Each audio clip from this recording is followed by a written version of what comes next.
It's not just law enforcement on the front lines, it's also a battle over budgets. Tonight, WSAV's Christine Quayle is looking into why money that was supposed to fix and maintain military barracks is now being sent to more troops for them to head to the southern border. She joins us now with what she's found.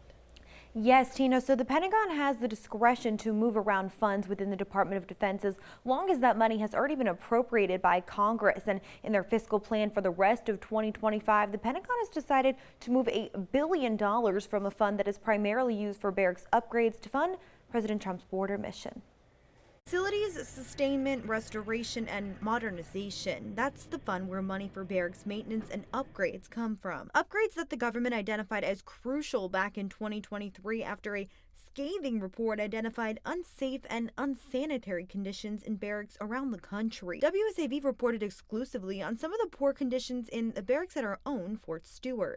The desperation and the depression that's caused by the barracks and the housing. Now the Pentagon is taking $1 billion of that money away to fund sending more troops to the southern border. Issues with like washing machines not working, mold, stuff like that, ACs going out, and it's Fort Stewart, so that happening in the middle of the summer is brutal, especially when you've been outside all day in the heat working. Like kind of go back to this old mantra of the military of like oh, we just have to suffer the whole time is just kind of it's disappointing and disheartening, especially when we kind of saw some progress moving forward to go away from that. Even staunch Trump administration supporter Representative Buddy Carter advocating for balance. I've been to visit the barracks at Hunter Army Airfield at Fort Stewart, and I will tell you they are in need of repair. Sending money to the southern border is not a bad thing; it's a good thing. But at the same time, we can do both. Though Representative Carter says he's a proponent of replacing the funds with a provision in the One Big Beautiful Bill making its way through Congress, that bill has not yet been passed, and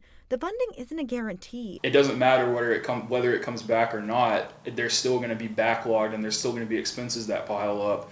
So at the end of the day, you're just kind of digging a deeper hole. It's a complicated situation, but the answer is not taking such a large amount of funding away from bettering the lives of our service members to push it toward this other issue.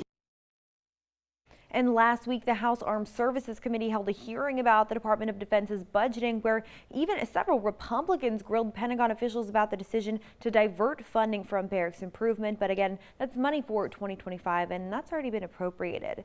Christine Quayle, WSAV News 3, on your side.